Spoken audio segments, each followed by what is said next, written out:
Adrian's point of view. There are things you don't touch. Things that are fucking forbidden to even think about. And one of them is a certain blonde with bright blue eyes who is about 2 decades younger than you. Because wanting her wouldn't just ruin your 30-year-old friendship, it will also dice you into endless pieces until even the ashes are nowhere to be found. And that woman shouldn't be here. In my fucking club.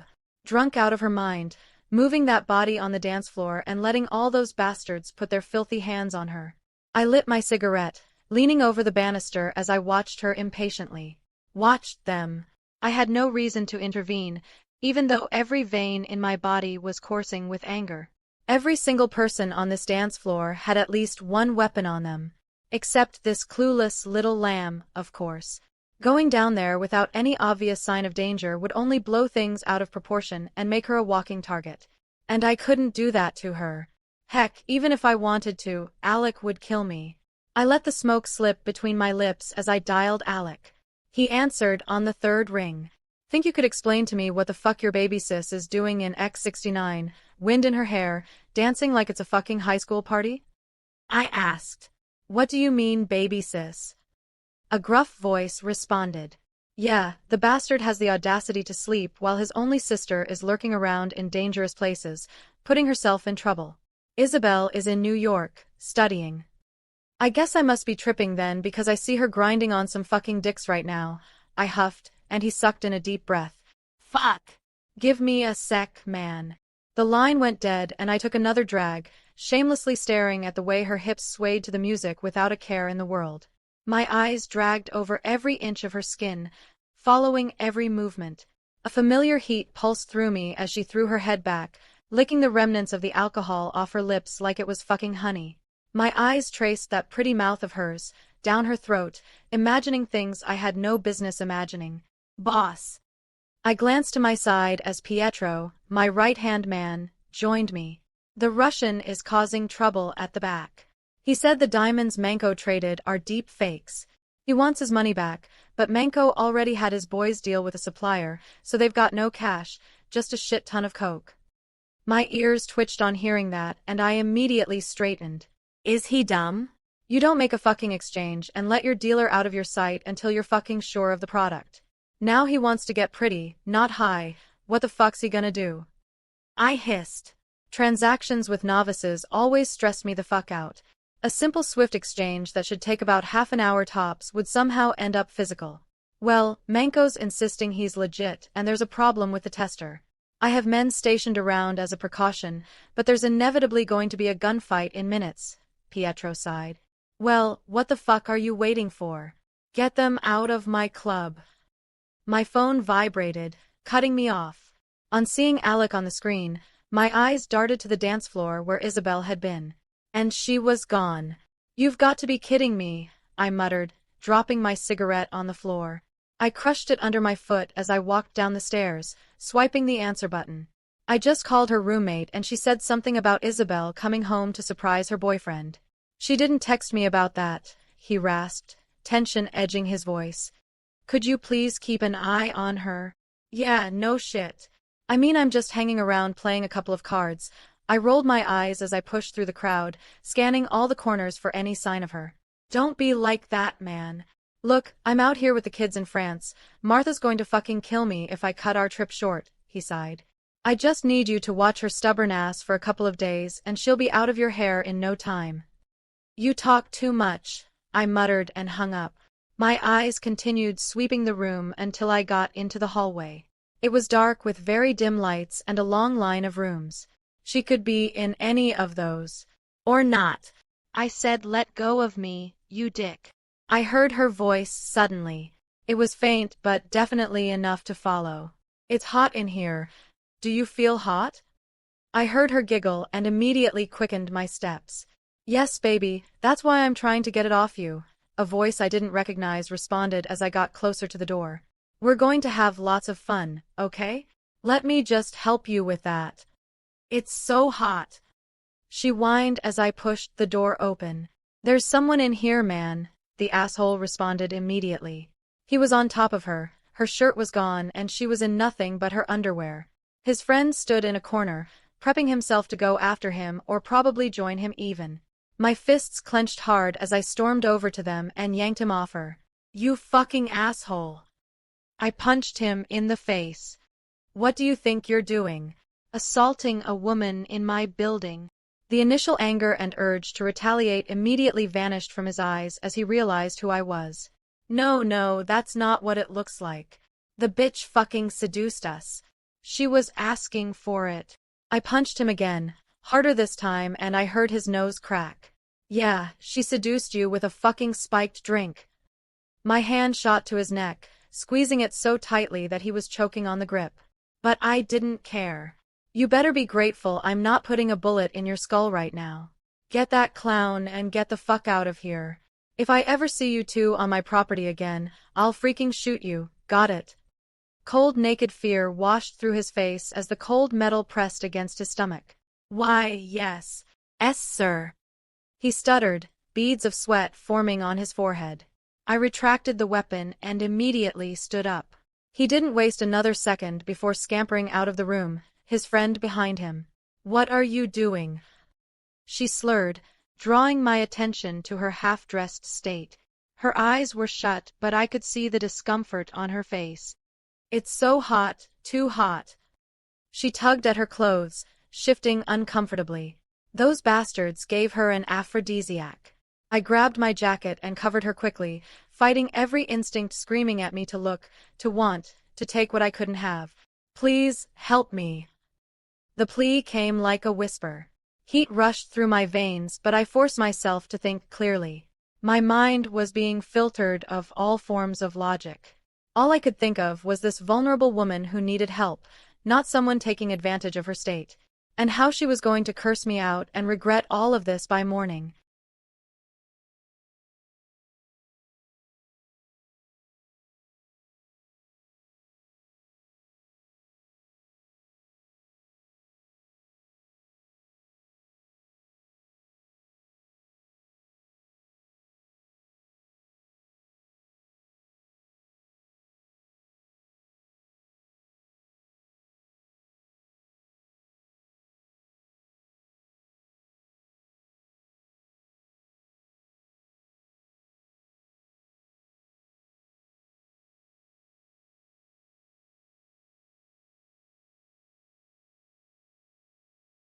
I think I deserve a freaking medal in self-control, because how the hell do you get the one thing you've fantasized about for so long and rather than act on it, you settle on fixing her a bath and making sure she drinks enough water to flush out whatever shit those bastards put in her system. Those big blue eyes were clouded with confusion as she stared at me from the bathroom. Why won't you help me? She sniffled. I am helping you. The water will help clear your system, I said firmly, keeping my distance. Am I not pretty enough? We are not having this conversation. I started to walk away, but she caught my hand. I turned, ready to scold her when the tears streaming down her face caught me off guard. Not you too, please, she sniffled. I was baffled. I wanted to believe it was the effect of the drug. Don't tell me I'm not good enough too, please. I swallowed thickly. She was really putting me on the spot. The effects of the drugs should be wearing off by now. I made her finish 2 bottles of water already. Please. I sat at the edge of the tub, keeping a careful distance between us. I'm only going to ask you this once, and your answer will tell me if you're thinking clearly, I said, my voice steady. What's my name? She immediately froze. Those blue eyes searched mine thoroughly, as if the answers were somehow scribbled into them. Your name, she repeated, like she wasn't sure she heard right the first time. She let out a low, nervous giggle. I know it. I swear I know it. I just need one sec to remember. Be my guest, I shrugged. She thought hard. Too hard even. She was doing that thing she used to do as a teenager, chewing her lip and twirling her hair nervously. It was one of the most attractive things about her. But this woman wasn't that 15-year-old audacious teen anymore. Back then, All I thought about her was as a little gold digger whom I always had to buy chocolate boxes and expensive perfumes for, just to get her off our backs so I could talk business with her brother. She was 21 now and had her fair share of college experiences, yet she still had that alluring innocence about her that was hard to look away from. "I'm sorry, have we met?" She chuckled and I patted her head. "That does it, sweetheart. Soak in, sober up, and we'll talk in the morning," I said, standing up. "Fine. If you won't stay, at least listen to my really sad tale," she muttered. "If you're looking for pity, I'm afraid I don't really have any to offer," I said plainly. "We've been dating since high school," she went on anyway, pulling her knees to her chest in the water. "He gave me a freaking promise ring. Can you believe that?" My eyes darted to the cheap knockoff diamond on her finger. I didn't comment on it. We got into college together and I thought we were going to be together forever. Just like he promised. I turned down everyone who tried to ask me out and tried to understand, even when he acted like a jealous, insecure fuck. He told me he could wait, that we didn't have to sleep together yet. We had all the time in the world to wait until I was ready, and now. Her voice cracked. "You caught him with someone else," I concluded dryly, and she shot me a glare. "Don't say it like it's not a big deal." She spat. "Are you one of those men who see nothing wrong with a man cheating?" My brows furrowed. "I just think high school love is silly. And no, I don't believe in playing games with people's hearts. Once I set my sights on someone, my focus doesn't waver. I'm incapable of wanting anybody else when I've made my choice." Her eyes brightened like I'd just told her a fairy tale. "So do you." "Do I what?" My eyes narrowed at her. "Have anyone in your sights?" she asked, scooting closer with a sickening childlike curiosity. My gaze lingered on her longer than it should have. If only she knew what those eyes did to me, she would stop fucking staring at me like that. I flicked her forehead. "That is none of your business." "Ow wow!" she cried, but I ignored her, rising to grab her a towel and one of my shirts. "Stay in the water until I get back. And keep yourself covered." When I returned, she was standing, wrapped in a towel, looking significantly more sober but still unsteady on her feet. "Here." I handed her the shirt. "Put this on. You're sleeping it off, and tomorrow we're having a serious conversation about what the fuck you were thinking coming to a place like this alone." "I wasn't alone when I arrived," she mumbled, taking the shirt. "My boyfriend, ex-boyfriend, he was supposed to meet me. Surprise visit, you know? But I found him with—" She trailed off. "With someone else," I finished, my jaw tightening. "And you decided a mafia club was the perfect place to drown your sorrows?" "I didn't know it was. I just needed to feel something other than worthless." Her voice cracked again. Something twisted in my chest. This wasn't just about the drugs or the danger. This was about a young woman who'd had her heart shattered and made reckless choices because of it. "You're not worthless," I said, the words coming out rougher than intended. "You're young and stupid right now, but not worthless." "Wow, such a charmer," she said sarcastically, but there was a hint of a smile. "Get dressed and get some sleep, Isabel. We'll figure out what to do with you in the morning." As I turned to leave, she called out softly, "Adrian." So she did remember. "Yeah. Thank you. For not being like those other guys." I didn't respond. Couldn't respond. Because the truth was, I wanted to be exactly like those other guys. I wanted her in ways that would destroy everything. But I couldn't.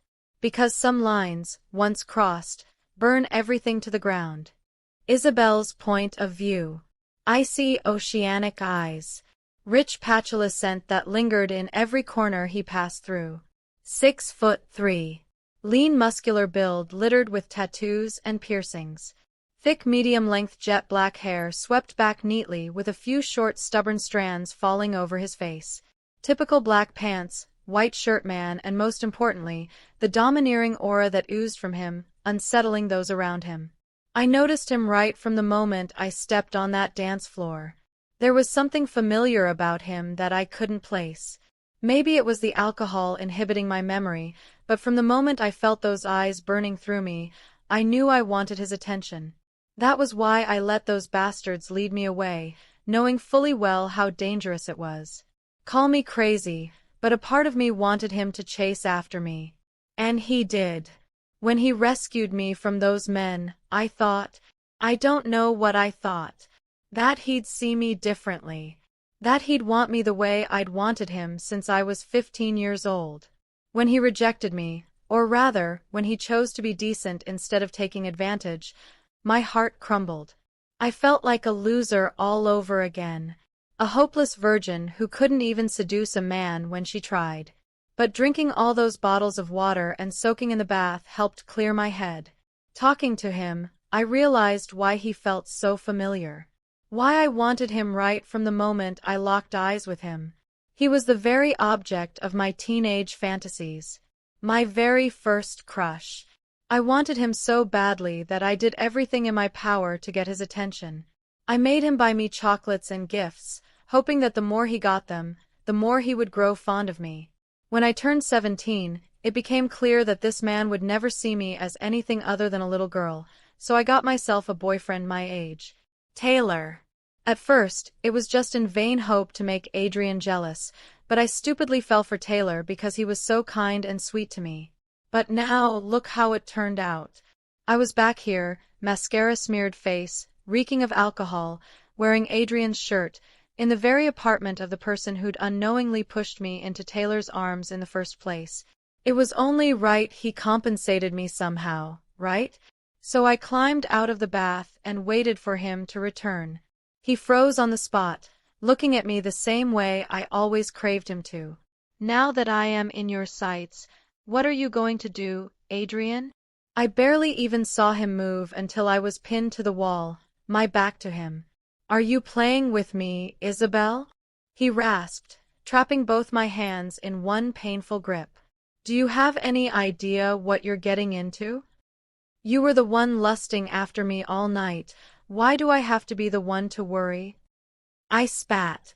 You either fuck me, Adrian, or I'm gonna go out there to find someone who will. Your choice. It was a bluff, of course. The mere thought of another man putting his hands on me made my skin crawl with disgust. I'm going to regret this, he muttered under his breath, and a small victory smile tugged in the corner of my lips. He turned me around and I moved eagerly, hoping to kiss him, but he pushed me back against the wall, that big hand wrapping instantly around my neck. Rule number 1, no kissing, he stated. My expression fell in disappointment. Why? It's no fun if we can't kiss, I mumbled. Rule number 2, no strings attached.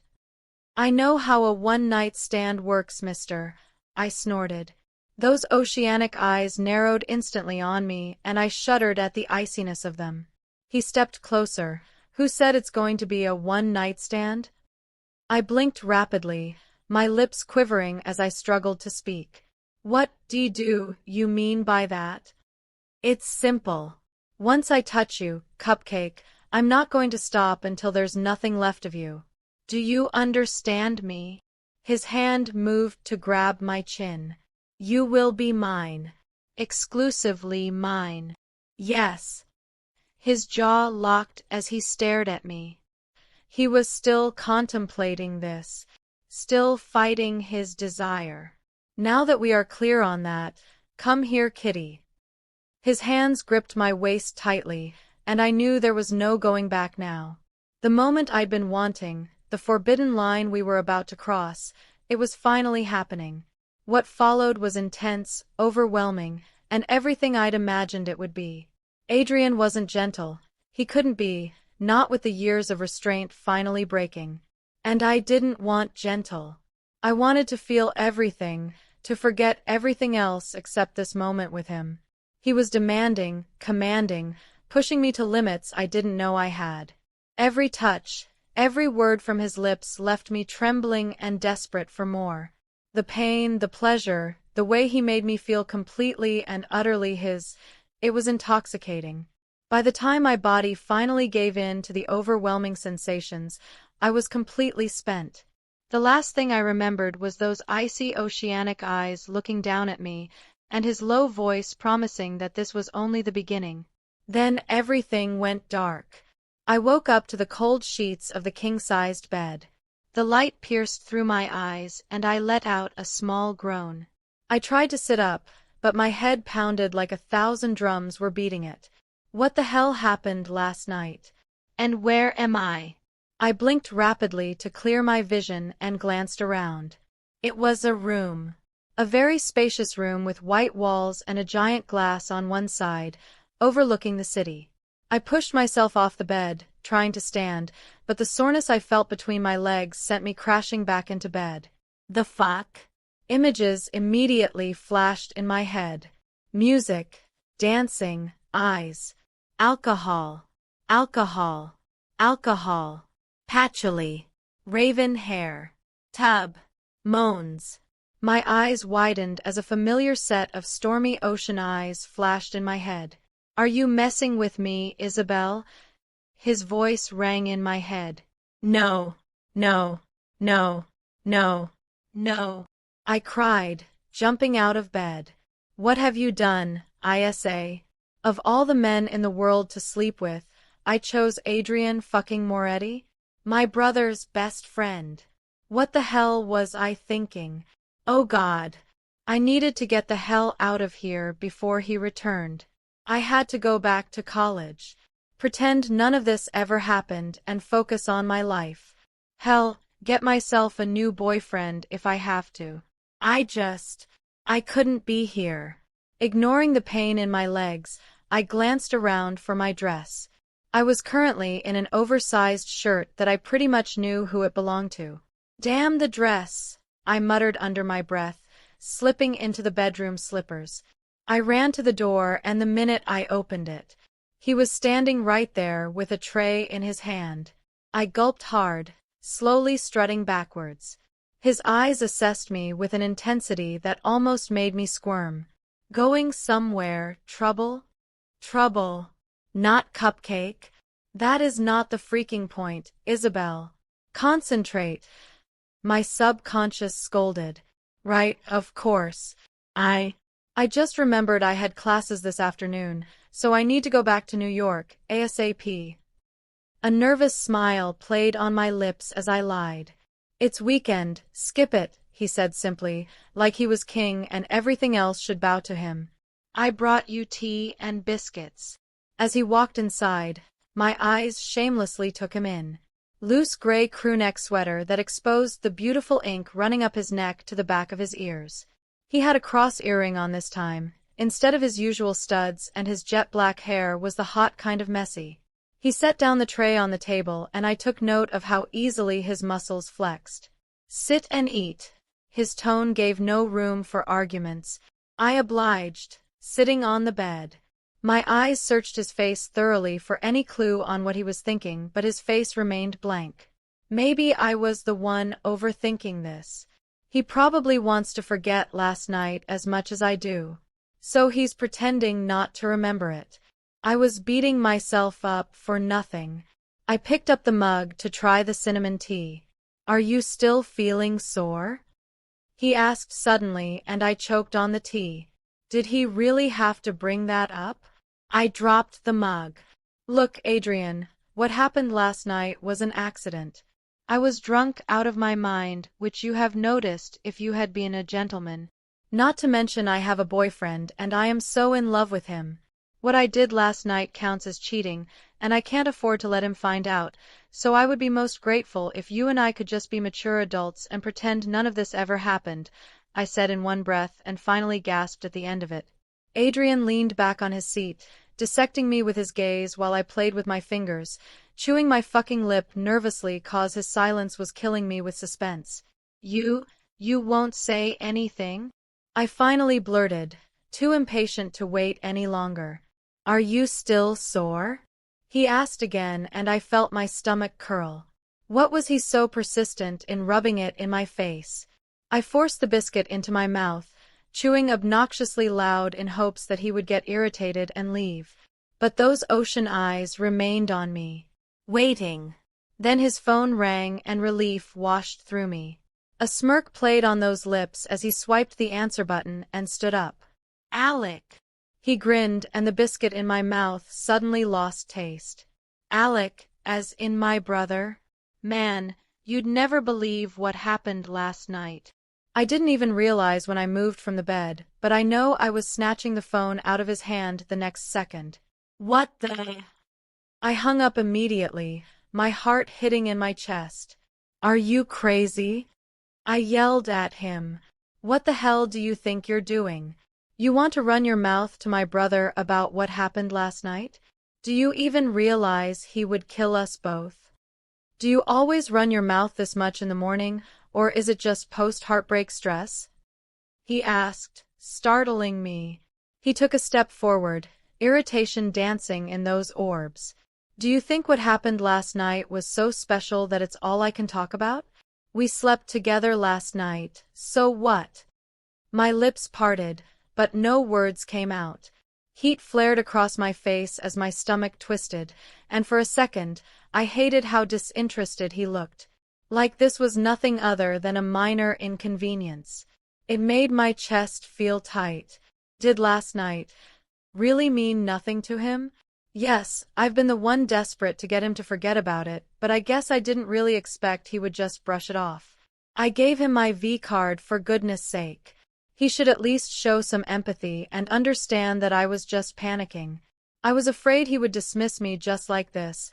That's why I decided to act first. And now, he was just proving me right. Why, you were about to tell him something. I snapped, my voice trembling more than I wanted it to. Don't act like you weren't. Why should I go telling your brother who screwed his sister? It's none of his business. Now, can you stop being annoying and hand me back my fucking phone? The iciness in his voice made me shiver. He was treating me just like he was back then.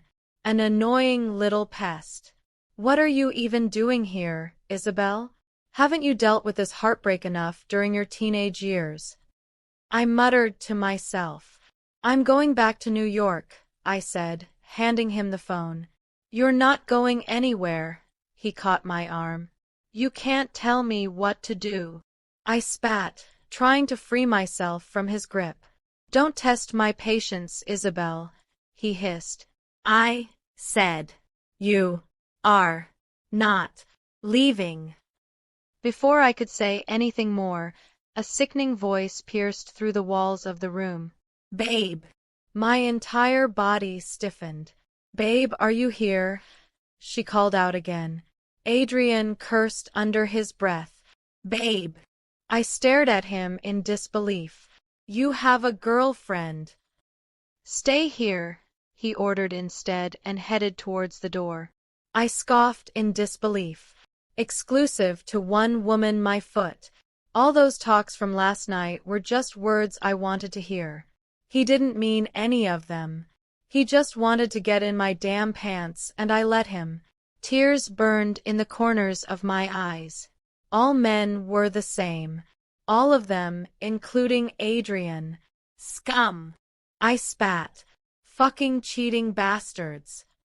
To be continued. Like, comment, share, and ensure to subscribe for the next episode.